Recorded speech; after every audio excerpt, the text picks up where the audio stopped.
Hi guys, welcome back to my channel. 5 ಮಿನಿಟ್ಸಲ್ಲಿ ರಸಮ್ ಮಾಡೋದು ಹೇಗೆ ಅಂತ ನಾನು ಇವತ್ತು ತೋರಿಸ್ಕೊಡ್ತೀನಿ.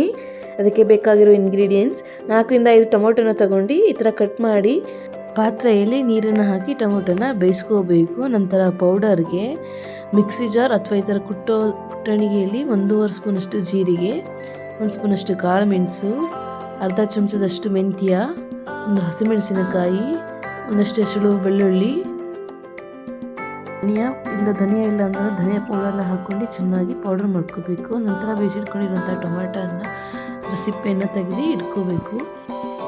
ನಾವು ಬೇಯಿಸಿಟ್ಕೊಂಡಿರ್ತೀವಲ್ಲ ಟೊಮೆಟೊ ನೀರು, ಅದರೊಳಗೇ ಟೊಮೆಟೊನ ಹಾಕ್ಕೊಂಡು ಟೊಮೆಟೊನ ಚೆನ್ನಾಗಿ ಸ್ಮ್ಯಾಶ್ ಮಾಡ್ಕೋಬೇಕು. ನೋಡಿ, ಪಲ್ಪೆಲ್ಲ ಈ ಥರ ಚೆನ್ನಾಗಿ ಸ್ಮ್ಯಾಶ್ ಆಗೋ ಥರ ಮಾಡ್ಕೋಬೇಕು. ನಂತರ ಒಂದು ಪಾತ್ರೆಯಲ್ಲಿ 1 ನಿಂಬೆಹಣ್ಣೆ ಗಾತ್ರದಷ್ಟು ಹುಣಸೆ ಹಣ್ಣನ್ನು ತಗೊಂಡು ಅದನ್ನು ನೆನೆಯೋದಕ್ಕೆ ಹಾಕ್ಕೋಬೇಕು. ಒಗ್ಗರಣೆಗೆ ಒಂದು ಪಾತ್ರೆಯಲ್ಲಿ ಎಣ್ಣೆ, ಸಾಸಿವೆ, ಹಸಿಮೆಣಸಿನಕಾಯಿ, ಬೆಳ್ಳುಳ್ಳಿ, ಕರಿಬೇವು ಇಷ್ಟನ್ನು ಹಾಕಿ ಫ್ರೈ ಮಾಡ್ಕೋಬೇಕು. ನಂತರ ಟೊಮ್ಯಾಟೊ ಪ್ಯೂರಿಯನ್ನು ಒಗ್ಗರಣೆಗೆ ಹಾಕ್ಕೋಬೇಕು.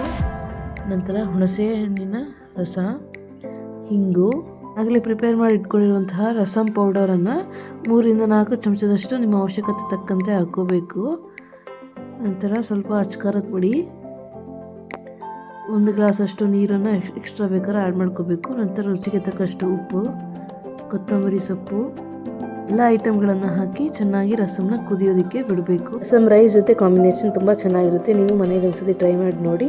ಇದನ್ನು ಸೂಪ್ ಥರನೂ ಯೂಸ್ ಮಾಡ್ಕೋಬೋದು ಚಳಿಗಾಲದಲ್ಲಿ. ನಿಮಗೆ ನನ್ನ ರೆಸಿಪಿ ಇಷ್ಟ ಆದಲ್ಲಿ please like, share, subscribe my YouTube channel. Thank you guys.